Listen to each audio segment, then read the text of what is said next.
애널리스트 톡톡 시작합니다. 오늘 함께하는 연구원 키움증권에서 건설업종 담당하는 신대현 연구원 모셨습니다. 안녕하십니까? 네, 안녕하십니까? 네, 반갑습니다. 자, 건설업종 원래대로면 사실 분위기 좋아야 되거든요. 금리 인하된다고 하고 뭐 그러면은 건설 경기도 살아날 수 있을 것 같고 최근에 주가 분위기 어떻습니까? 그런 좋은 소식에도 최근에는 사실 주가가 좀 많이 좋지 않습니다. 그렇죠. 안 그래도 최근에 그 건설사들에 있어서 어느 정도 사고도 좀 많이 발생한 부분이 있고요. 네. 이런 사고가 발생을 하면서 정부에서도 좀 규제 부담이 가중이 되면서 건설 주가는 좀 좋지 않은 분위기로 가고 있습니다. 그렇죠. 사고도 있었고 뭐 최근에 뭐 원전 이슈도 뭐 약간 변동성을 좀 만드는 이슈도 좀 됐던 것 같고요. 그리고 또 이래저래 규제 이슈도 있기 때문에 그런 얘기들을 오늘 한번 종합적으로 좀 해보려고 합니다.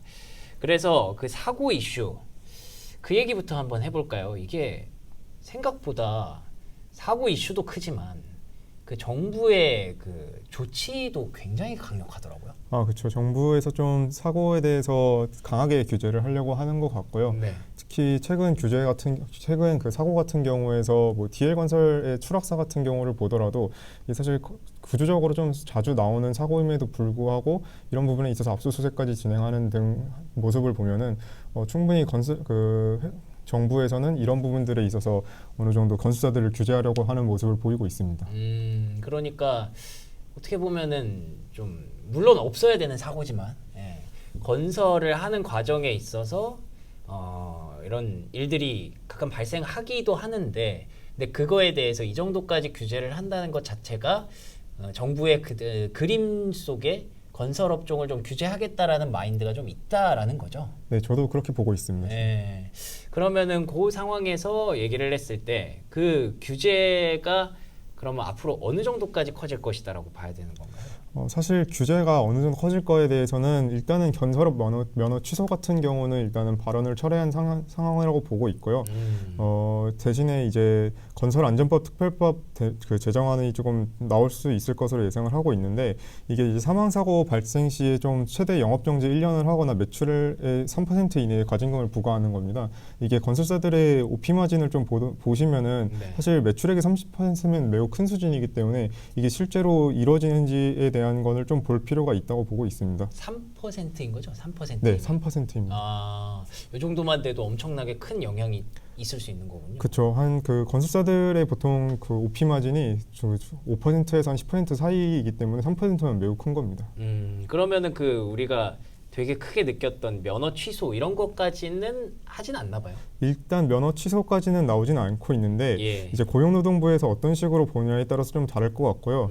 지금 최근에 나오는 경우가 이제 그 영업정지를 당했을 때 네. 영업정지 기간 중에 또 사망사고가 나온다면 건설업 면허 취소를 할 수도 있다라는 정지 발언이 들어갔을 나오거든요. 때? 네. 네, 아무래도 영업정지가 나오면 1년 이상은 나올 수 있는데 네. 1년까지는 나올 수 있는데 보통 건설사들을 보면 1년에 한 번씩은 사망사고가 나오는 편이어서 사실상 영업정지가 나오면은 그러면은 건설업 면허 취소 가능성이 매우 높다라고 보고 있습니다.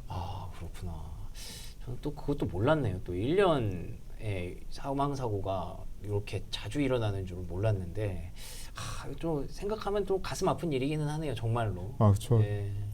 근데 그 얘기를 떠나서 이제 부동산 시장에 대해서 전체적으로 좀 규제하는 그런 패러다임도 좀 있잖아요. 그렇죠. 네, 그거는 좀 어떻게 보세요? 부동산 수요 같은 경우는 지금도 여전히 좀 좋지 못한 상황이긴 하고요. 네.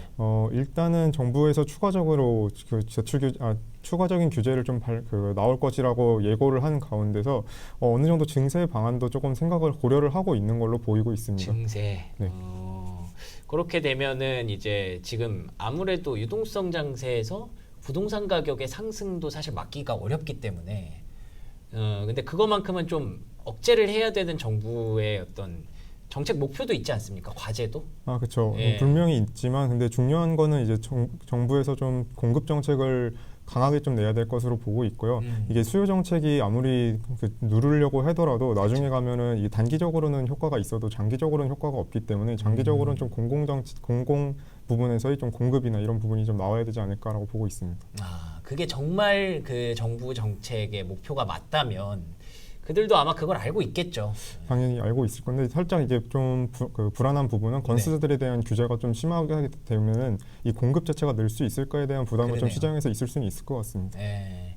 저희가 이제 역사적으로 많이 배웠거든요. 수요를 강제로 억제하려고 하다 보면 항상 어딘가에서 풍선 효과가 나서 시장이 왜곡되는 현상이 굉장히 많이 발생하더라고요. 아, 그렇죠. 예, 그래서 아마 그걸 정부도 알고 있고 보고 배웠기 때문에 이번만큼은 실기하지 않으리라고 우리가 생각은 합니다만 지금 규제가 굉장히 강력하게 들어오는 상황에서 과연 정말 공급을 건설사들이 자유롭게 늘릴 수 있는 그런 환경인가에 대해서 이게 물음표가 좀 찍히다 보니까 결론적으로 건설주에 대한 투자 심리가 좀 얼어붙을 수밖에 없는 그런 분위기인 것 같습니다.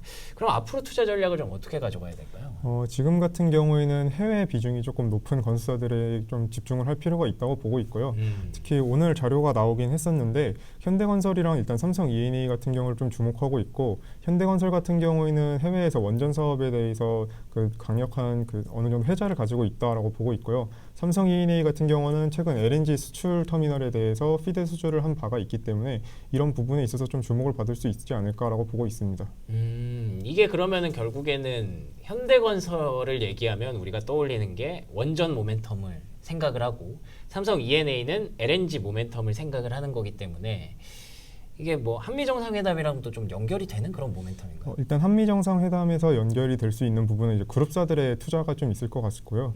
일단 삼성전자에서 아직 확정은 되지 않았지만 언론사를 통해서 보면은 반도체 공장에 대한 증설이라든지 테일러 공장에 대한 R&D 센터 투입 등이 있기 때문에 이런 부분들에 있어서 삼성 E&A도 어느 정도 수혜를 볼 수 있다라고 보고 있고 그러네요. 현대건설 같은 경우는 현대차 공장에 대한 증설 부분이 있고 또 현대제철에 대한 제철소 공사가 있기 때문에 이런 부분들에 있어서 수혜를 받을 수 있다라고 보고 있습니다.